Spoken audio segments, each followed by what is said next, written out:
नमस्कार दोस्तों। आज मैं आपके सामने 9वीं कक्षा की एक सुंदर सी कहानी लेकर उपस्थित हुआ हूँ। 15वां पाठ है। कहानी का नाम है दाज्यू। लेखक है शेखर जोशी। शेखर जोशी का जन्म 10 सितंबर 1932 को अल्मोड़ा उत्तरांचल में आया हुआ है कि ओलिया गांव नामक स्थान पर हुआ था। आपने केकड़ी एवं अजमेर में स्कूल की शिक्षा प्राप्त की। लगभग 30 वर्षों तक इलाहाबाद के निकट एक सैनिक औद्योगिक प्रतिष्ठान में कार्यरत रहने के बाद आप स्वतंत्र लेखन कर रहे हैं। आपके चर्चित कहानी संग्रह है कोशिका घटवार, सात के लोग, दाज्यू, हलवाहा एवं नौरंगी बीमार। आपकी आदमी और कीड़े कहानी को 1955 में धर्मयुग द्वारा आयोजित कहानी प्रतियोगिता में प्रथम पुरस्कार प्रदान किया गया। नई कहानी आंदोलन के चर्चित कथाकार महावीर प्रसाद द्विवेदी पुरस्कार और पहल सम्मान से सम्मानित है आप। दाज्यू कहानी पर चिल्ड्रन फिल्म सोसाइटी द्वारा फिल्म का निर्माण भी हुआ है। अब दाज्यू कहानी में क्या बात है? दाज्यू कहानी बाल श्रमिक पर लिखी गई कहानी है। मदन एक पहाड़ी बालक है जो पेट की आग बुझाने के लिए शहर में आकर एक होटल में काम करता है। भोलेपन में जिसे वह अपना दाज्यू अर्थात बड़ा भाई समझने लगता है, वही किस प्रकार एक दिन उसके बाल मन पर आघात कर जाता है, इसका मार्मिक चित्रण इस कहानी में हुआ है। अब देखते हैं कहानी। एक मनोवैज्ञानिक कहानी है कि बच्चे क्या चाहते हैं हमसे। तो शुरू में लेखक हमें कहानी के मुख्य पात्र की ओर ले जाते हैं। शुरू करते हैं कहानी। चौक से निकलकर बाईं ओर जो बड़े साइन बोर्ड वाला छोटा कैफे है, वहीं जगदीश बाबू ने उसे पहली बार देखा था। गोरा चिट्टा रंग, नीली सफाक आंखें, सुनहरे बाल और चाल में एक अनोखी मस्ती पर शिथिलता नहीं। कमल के पत्ते पर फिसलती हुई पानी की बूंद की सी फुर्ती।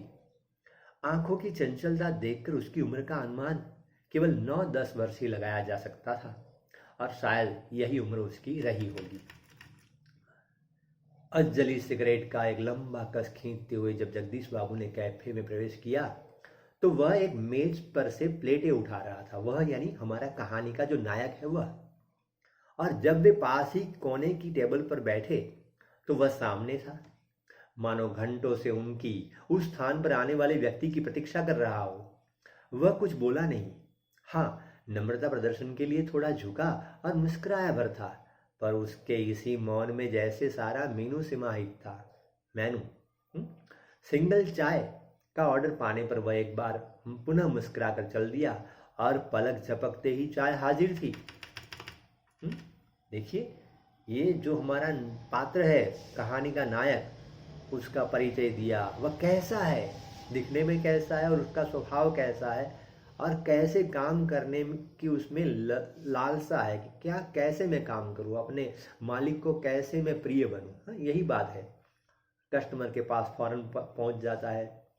मनुष्य की भावनाएं बड़ी विचित्र होती है।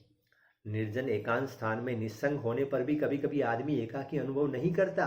लगता है इस एकाकीपन में भी सब कुछ कितना निकट है, कितना अपना है, परंतु इसके विपरीत कभी कभी सैकड़ों नर नारियों के बीच जन रवमय वातावरण में रहकर भी सूनेपन की अनुभूति होती है। भीड़ में अकेलेपन वाली बात। लगता है जो कुछ है वह पराया है, कितना अपनत्वहीन। पर यह अकारण ही नहीं होता।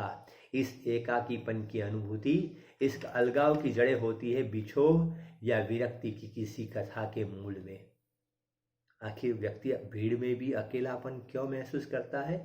शायद उसके दिमाग पर ऐसी किसी घटना की छाया रही होगी, या बिछोह हो या विरक्ति हो, किसी ने उनको छोड़ दिया हो या किसी के प्रति विरक्ति हो गई हो, यह कारण हो सकता है।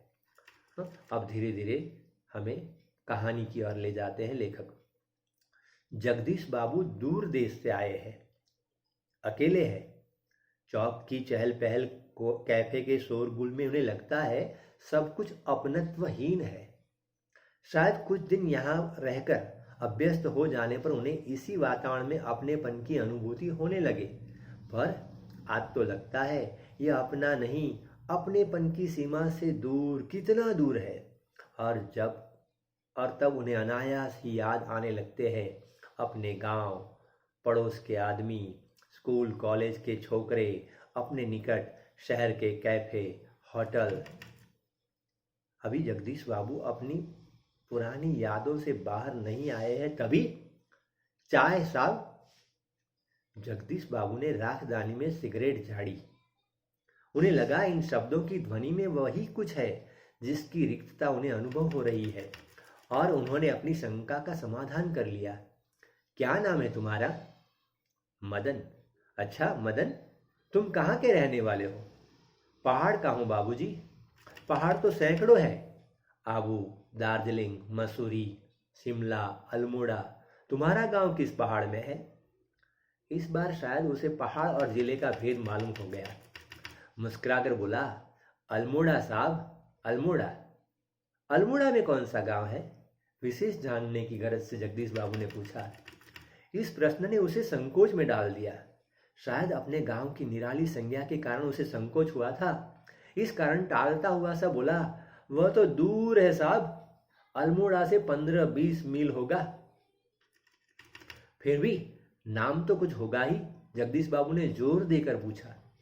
डोट्यालगो, वह सकुचाता हुआ सा बोला। जगदीश बाबू के चेहरे पर पुती हुई एकाकीपन की स्याही दूर हो गई, और जब उन्होंने मुस्कुराकर मदन को बताया कि वे भी उसके निकटवर्ती गांव के रहने वाले हैं, तो लगा जैसे प्रसन्नता के कारण अभी मदन के हाथ से ट्रे गिर पड़ेगी। उसके मुंह से शब्द निकलना चाहकर भी न निकल सके। खोया खोया सा वह अपने अतीत को फिर लौट लौट कर देखने का प्रयत्न कर रहा हो।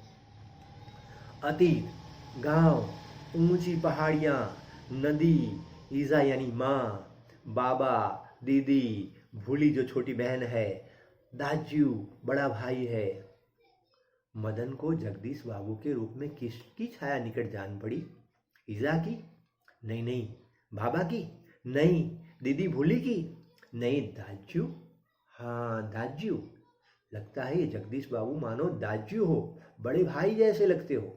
क्योंकि जगदीश बाबू को भी एकाकीपन सता रहा था, और उन्होंने जब अपने इलाके की बोली सुनी तो उनको लगा कि ये कहीं न कहीं मेरे इलाके का ही लड़का होना चाहिए, और पूछने पर मालूम पड़ा कि ये तो डोट्यालगो का है, अपने ही इलाके का है। देखिए दोनों और है, दोनों अकेले हैं, दोनों को अपनापन अभी लग रहा है कि ये तो हमारा वाला है, ये हमारे गांव का है।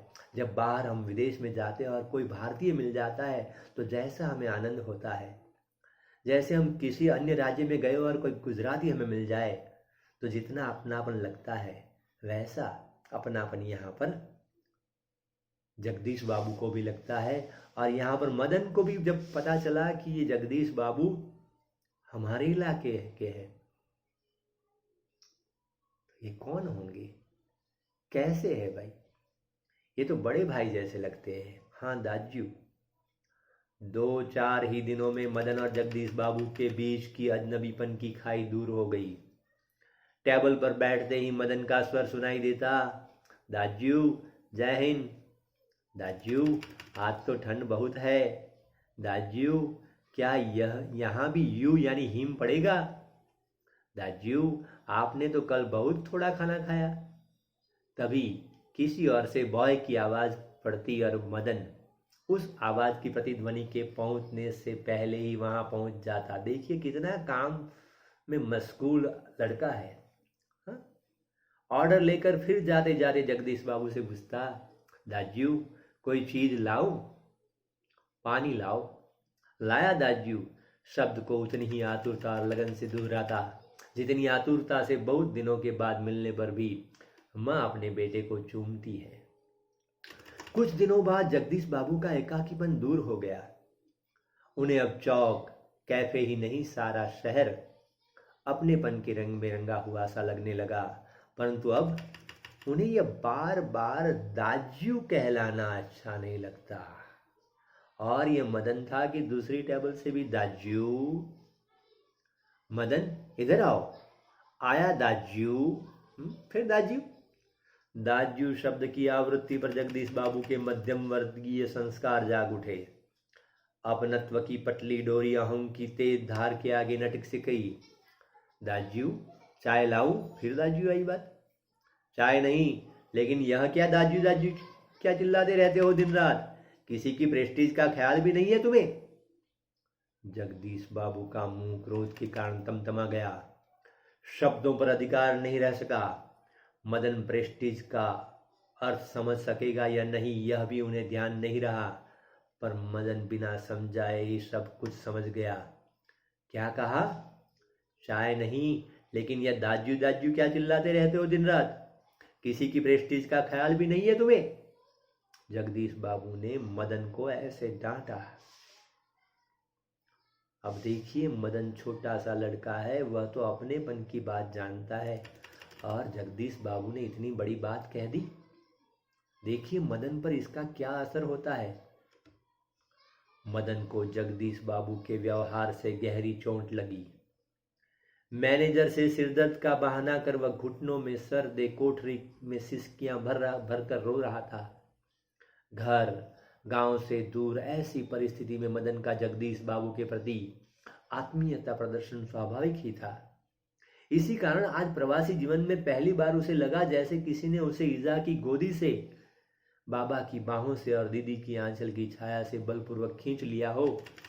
परंतु भावुकता स्थायी नहीं हो तो रो लेने पर, अंतर की गुमड़ती वेदना की आंखों की राह बाहर निकाल लेने पर मनुष्य जो भी निश्चय करता है वे भावुक क्षणों की अपेक्षा अधिक विवेकपूर्ण होते हैं।